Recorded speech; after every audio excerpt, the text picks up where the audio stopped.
Good evening Swati, good evening सारे दर्शकों को। सबसे बड़ी चीज अभी की जो बाजार की चाल है, ये ट्रिगर ढूंढ रहे हैं और ये ट्रिगर आ सकते हैं बजट से। ओवरऑल पर्सपेक्टिव से डेफिनेटली बैंक निफ्टी काफी स्ट्रांग है। निफ्टी उसके मुकाबले अंडर परफॉर्म कर रहा है, बट ओवरऑल पर्सपेक्टिव से मैं मानता हूं कि निफ्टी एक टाइट रेंज में रहेगा। बहुत बड़े फायरवर्क्स की उम्मीद ना रखें, ना बहुत बड़ी गिरावट की। मैं मानता हूं मार्केट यही रेंज में रहते हुए बजट की तरफ निकलेगा। अगर कोई प्रॉफिट बुकिंग का दौर आया बीच में भी, तो वो एक अच्छी अक्यूमुलेशन का दौर रहेगा, जहां पे आप अच्छी कंपनियों को अक्यूमुलेट कर सकते हैं। ओवरऑल पर्सपेक्टिव से बाजार ट्रिगर ढूंढ रहे हैं और वो ट्रिगर बजट से आ सकते ओके, तो बजट एक इम्पॉर्टेंट इवेंट है आने वाले टाइम में, जो कि बाजार को ड्राइव करने का काम कर सकता है। आइए अब सिद्धार्थ, आपसे आपकी कुछ पिक्स लेते हैं। पोजिशनली कौन से स्टॉक में आप पोजीशन बनाने की सलाह देंगे? हैं। पोजिशनली मैं जो स्टॉक चुनना चाहूंगा वो ऑटो एंसिलरी से प्ले से है। आज आपने देखा अमर राजा बैटरीज, एक्साइड, ये एक ऑटो एंसिलरी प्ले है, काफी स्ट्रॉन्ग अपसाइड देखा। वैसे ही एक टायर की कंपनी लेके आया हूं, वो है अपोलो टायर्स, जिसका स्टॉप लॉस आपको रखना है 500 रुपए का, टारगेट आपको रखना है 560 का। अपोलो टायर्स विद डिस्क्लेमर, मई 2023 से हम हमारे क्लाइंट्स को बार बार लगातार रेकमेंड करते आ रहे हैं। अब ये टायर्स का वन ऑफ द दिग्गज है, जो ओईएम्स रिप्लेसमेंट मार्केट दोनों को केटर करता है। Maruti, Toyota, hyundai, MNM, Volkswagen, Audi, BMW, ये सारे ही सेगमेंट्स का कार ओईएम कंपनीज को सप्लाई करती है। और FY 25-24 के जो मार्जिन है, ये भी काफी स्ट्रांग आए, 550 बेसिस पॉइंट से बढ़ते हुए दिखे। कंपनी उम्मीद कर रही है वॉल्यूम्स और बेहतर होंगे पैसेंजर व्हीकल को देखते हुए। और जो पीसीआर टायर कैपेसिटी है वो 5,000 टन पर डे से 73,000 पर डे होने की उम्मीद है FY 25 में। अपोलो टायर्स ग्रोथ ऑब्जेक्टिव अच्छा है, इस पे खरीदारी कर सकते हैं। 560 का टारगेट और स्टॉप लॉस आप रखें 500 रुपए का। अपोलो टायर में पोजीशन खरीदारी की सलाह जैसा देख पा रहे हैं, 500 का स्टॉप लॉस और 560 के टारगेट के लिए इसमें आपकी पोजीशन बनाने की सलाह आई है हमारे आज के एक्सपर्ट सिद्धार्थ सडानी की तरफ से। सिद्धार्थ, अब लंबी अवधि में कौन से स्टॉक में आप पोजीशन बनाने की सलाह देंगे?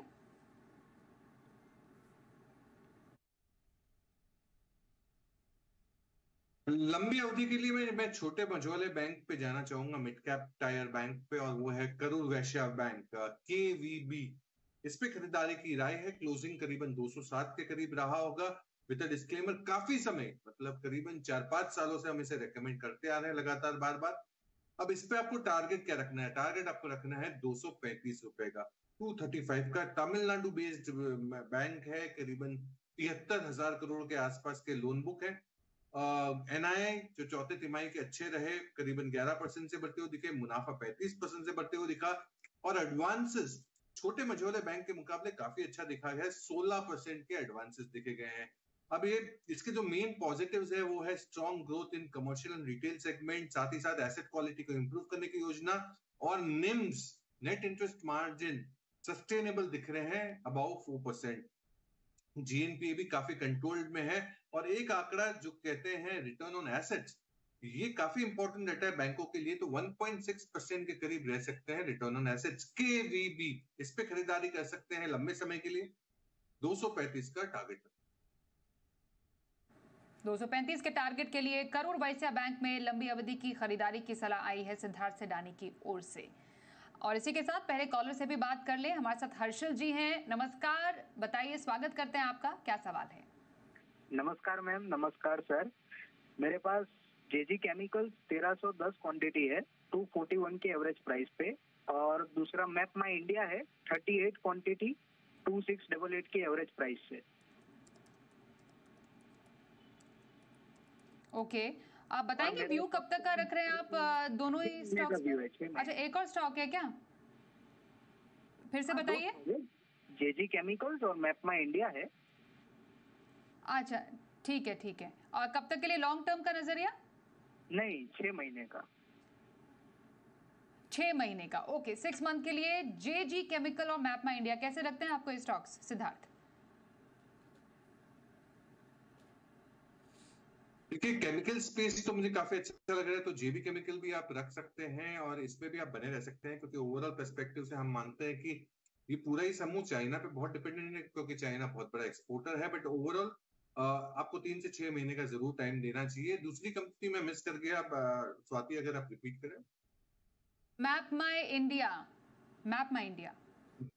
Map my India, C info systems, one of the favourites of my, और मैं मानता हूं कि इस पे आपको बिल्कुल बने रहना चाहिए। हालांकि हमारे जो टारगेट्स थे वो तो सरपास हो चुके, बट ओवरऑल आज भी मैं यही कहूंगा कि इसमें जो ग्रोथ है वो बरकरार रह सकता है, क्योंकि इनका बिजनेस काफी यूनिक है, यू कैन से नए जमाने का बिजनेस है। और कंपटीशन जो पीयर्स है वो गूगल जैसी कंपनियां हैं, और मैं मानता हूं कि प्रिसाइज जो डेटा है वो मैप माई इंडिया का है। 98% भारत के रोड्स मैप माई इंडिया के पास मैप्ड है। तो मैं मानता हूं कि मैप माई इंडिया बहुत ही बेहतरीन एक लॉन्ग टर्म स्टोरी बन सकती है। फ्रेश एक्टिव टारगेट्स तो नहीं दे सकता हूं, क्योंकि अब हमारे क्वार्टरली रिजल्ट्स के बाद एक्टिव टारगेट्स दे सकता हूं, बट बिल्कुल आपको बनाना चाहिए एटलीस्ट 9 से 12 महीने के ऑब्जेक्टिव्स। बिल्कुल, तो दोनों स्टॉक्स पर आए आपके लिए आ रही है सिद्धार्थ सिडानी की तरफ से। अगले कॉलर हरियाणा से राम प्रसाद जी हैं। नमस्कार सर, क्या सवाल है आपका? राम सिद्धार्थ जी को भी मेरा सवाल एक तो मैडम पीएफसी पे है। ओके। जय सिया राम मैडम, जय सिया राम सिद्धार्थ जी को। जय Siya Ram. Sir TV volume बंद कर दीजिए। राम प्रसाद जी सुन पा रहे हैं आपको? मैडम बंद है मेरा। पीएफसी पर अपने खरीद भाव बताइए। पीएफसी है मेरी 560 पे 1000 शेयर। एचसीएल है मेरा 5150 पे 150 शेयर। मैंने बंद कर दिया जी। ठीक है। और एक एचडीएफसी बैंक 150 है 1725 पे। और एलएनटी है मैडम मेरे पास 250 शेयर 3150 पे। ठीक है। हाँ, इनके बारे में प्लीज अब ये बताइए चारों स्टॉक्स पर कब तक के लिए व्यू लेना चाह रहे हैं हमारे एक्सपर्ट्स? लॉन्ग टर्म हूँ, इन्वेस्टर हूँ मैडम। मैं तो इसमें पीएफसी में तभी फंस गया था 4 तारीख को ही। अच्छा ओके, 4 तारीख को, 4 जून रिजल्ट का। ठीक है। पीएफसी, एचसीएल, एचडीएफसी बैंक और एलएनटी, चारों स्टॉक में आपका कोई फेवरेट सिद्धार्थ, और क्या रहेगी राय? देखिए एलएनटी तो काफी बेहतरीन कंपनी है, प्रॉक्सी टू इंडियन इकोनॉमी है, और जैसे जैसे भारत की इकोनॉमी ग्रो होती जाएगी जीडीपी आएगा, एलएनटी हैज टू ग्रो। तो एलएनटी तो डेफिनेटली बेहतरीन है। एचडीएफसी बैंक अच्छा है लॉन्ग टर्म पर्सपेक्टिव से, तो एलएनटी को तो आपको बिल्कुल बरकरार रखना है। एचडीएफसी एक नॉन परफॉर्मेंस है, अगर इसको आपको बरकरार रखना हो तो समय लग सकता है। स्विच करना हो तो आईसीआईसीआई बैंक भी एक बहुत अच्छा विकल्प है, फॉलोड बाय एक्सिस बैंक। तो अगर आपको स्विच करना है तो एक्सिस या आईसीआईसीआई में कर सकते हैं। पीएफसी अच्छी कंपनी है in terms of power financing, तो बिल्कुल बने रहना चाहिए। और सरकारी कंपनी है, आप जानते हैं कि सरकारी कंपनियों में कितना अच्छा रुझान दिख रहा है। ये रुझान देखते हुए मुझे लगता है कि एटलीस्ट 6 से 12 महीने के ऑब्जेक्टिव से आपको पीएफसी पे भी होल्ड रखना चाहिए। ओके, तो रहिए आपके स्टॉक्स पर आए हमारे आज के एक्सपर्ट सिद्धार्थ सिडानी की तरफ से। तारा सिंह अगले कॉलर हमारे साथ है। नमस्कार सर, क्या जानना चाहेंगे? सर मैंने 2 साल से सर अदानी बिलमार्क को होल्ड किया है सर। 508 रुपए प्राइस है सर मेरा, 750 उसकी क्वांटिटी है सर। मुझे सजेस्ट करिए सर। ओके ठीक है। तो कब तक के लिए आप 2 साल से तो होल्ड कर रहे हैं, लेकिन कब तक होल्ड करने का आपका प्लान है अब?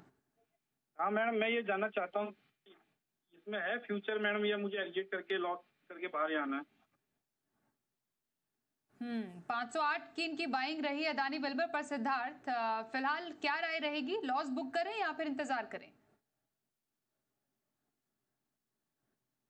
देखिए स्वाति, इस पे हमारी कोई सलाह नहीं है, ना कोई रिकमेंडेशन है।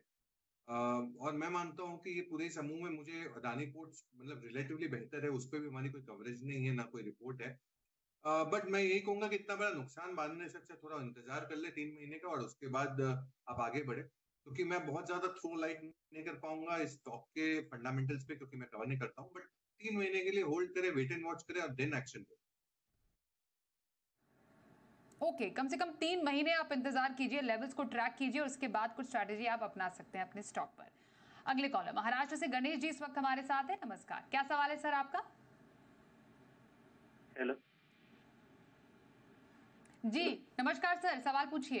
हाँ, मैंने MTNL के 200 शेयर्स लिए 38 के बाद से, और NFL के, नेशनल फर्टिलाइजर के 150, 126, हाँ। 80 के भाव से, तो क्या करें? ठीक है, कब तक का व्यू आपने रखा है दोनों स्टॉक्स पर ओरिजिनल आपका? लॉन्ग टर्म तक तो है, यानी कि 1-2 साल का। ओके ठीक है, 1 से 2 साल का नजरिया। NFL जैसे उन्होंने कहा 80 की खरीद उन्होंने शायद बताई है, मुनाफा दोनों स्टॉक्स पर है। लॉन्ग टर्म के लिए कैसे लग रहे हैं स्टॉक्स? देखिए, पहले तो MTNL पे कोई राय नहीं है, तो आप इस पे स्विच कर सकते हैं। भारतीय एयरटेल बेहतर विकल्प हो सकता है इन द टेलीकॉम स्पेस। और बात रही NFL की, तो NFL पे तो मैं मानता हूँ आपको शॉर्ट टर्म ऑब्जेक्टिव लेना चाहिए रादर देन लॉन्ग टर्म, क्योंकि डेफिनेटली बहुत सारी जो बाजार में खबरें घूम रही है कि भाई इसमें कुछ और के रिफॉर्म हो सकते हैं। अगर रिफॉर्म आते हैं तो 3 महीने में आते हैं, तो आप इस पे बने रह सकते हैं। नहीं तो मैं मानता हूँ कि एक बार ट्रेडिंग करके पोजिशनल ट्रेड लेके आप निकल जाए। यही समूह में, रूरल इंडिया के समूह में, अगर आपको क्रॉप प्रोटेक्शन या एग्रीकल्चरल केमिकल पे काम करना हो, अगर आपको एग्रीकल्चर से जुड़ी हुई कंपनियों पे ही काम करना है, तो सुमितोमो केमिकल बहुत ही बेहतरीन विकल्प हो सकता है। ग्रोथ ओरिएंटेड है, मजबूत कंपनी है, मार्जिन बेहतर हो रहे हैं, ओवरऑल फंडामेंटल्स अच्छे जा रहे हैं, तो आप सुमितोमो केमिकल पे ध्यान दें NFL के मुकाबले। तो NFL शॉर्ट टर्म में एक बार मुनाफा बांध के निकल जाए और सुमितोमो केमिकल पे स्विच हो जाए। रही बात MTNL की, तो भारतीय एयरटेल विकल्प है। ओके तो दोनों ही स्टॉक्स के विकल्प बताए आपको। टेलीकॉम स्पेस से MTNL की जगह भारतीय एयरटेल और NFL की जगह सुमिटोमो केमिकल में आपके पास बेहतर निवेश के मौके सामने आ रहे हैं। ये आपके लिए सिद्धार्थ की राय आ रही है। एक ब्रेक का वक्त भी